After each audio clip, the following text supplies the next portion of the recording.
noneho iki ni igice kindi cya kabiri, inshuti bavandimwe, nk'uko twakomeje kubivuga, ni ukugenda twungurana ibitekerezo kuri iki kintu cyo kuvuga ngo umugayo uvuna uwugaya, uwugaba yigaramiye. Twavugaga ko ari byiza ko wegera umuntu igihe wamubonyeho umugayo, ukabimubwira icyo wamubonyeho kitari cyiza, akagerageza guhindura. Birakwiriye rero noneho yuko ubu ngubu tugiye kureba uburyo wagayamo umuntu igihe wamugaye cyangwa wamubonyeho ikintu kitari cyiza, uburyo wabigenza kugira ngo nubimubwira ntibimutere kumva agize ipfunwe, cyangwa umutere kumva yiyanze cyangwa yisuzuguye, cyangwa se nawe ngo akurebe nabi, ahubwo nubimubwira akubonemo nk'inshuti imwifuriza ineza, imwifuriza guhinduka kandi no kugira isura nziza muri rubanda. Twabivugaga rero ubushize yuko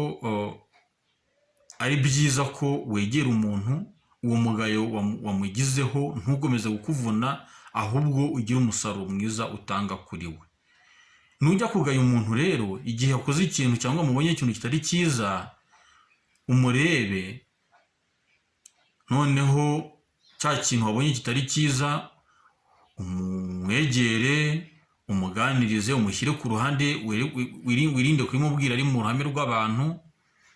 cyangwa se ari kumwe n'abantu bashobora kuba babifata nabi, niba ari nk'umuntu w'umuyobozi muyoborana cyangwa se ushinzwe, ariko nawe afite abandi bantu ahagarariye, ntabwo ari byiza yuko wajya kumugayira mu ruhame rw'abantu cyangwa se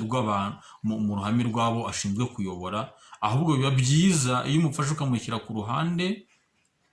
kugira ngo abone yuko nibura nubwo ugiye kumunenga cyangwa kumugaya, ariko nibura wanamwubashye, icyo cyubahiro nibura, urabizi abantu dukunda icyubahiro, nibura yumve yuko nubwo hari ibyo yakoze bitagenze neza kandi yagiye kunengerwa, ariko binamufashe kumva yuko nibura icyubahiro cye, dore ko tugikunda kubi, nibura kigihari kandi wamuhaye agaciro mu bunyacyubahiro bwe koko.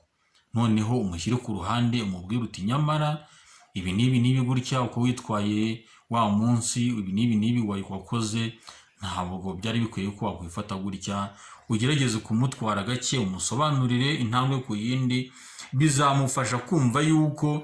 ibyo wamubonyeho bidahwitse,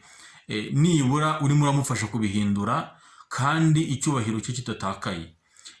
isura ye itangiritse cyangwa se atagize ipfunwe n'igisebo. Biramufasha no kumva ko ba bantu yitwayeho kwa kundi badakomeza kumubona nk'insuzuguro, mbese ngo niba ari umuntu wabayoboraga, ari umuyobozi wabo, ngo utangiye kumubonaho igisuzuguriro, ahubwo azagufata nk'inshuti kuko arabona yuko urimo uramwifuriza neza, urifuza yuko ejo hazaza he cyangwa isura afite mu bantu ikomeza gusugira no gusagamba, kandi nawe ubigizemo uruhare. Ni byiza yuko rero igihe ubonye ikintu kitari cyiza ku muntu ukamugiraho umugayo, ni byiza ko utera intambwe ukabimubwira,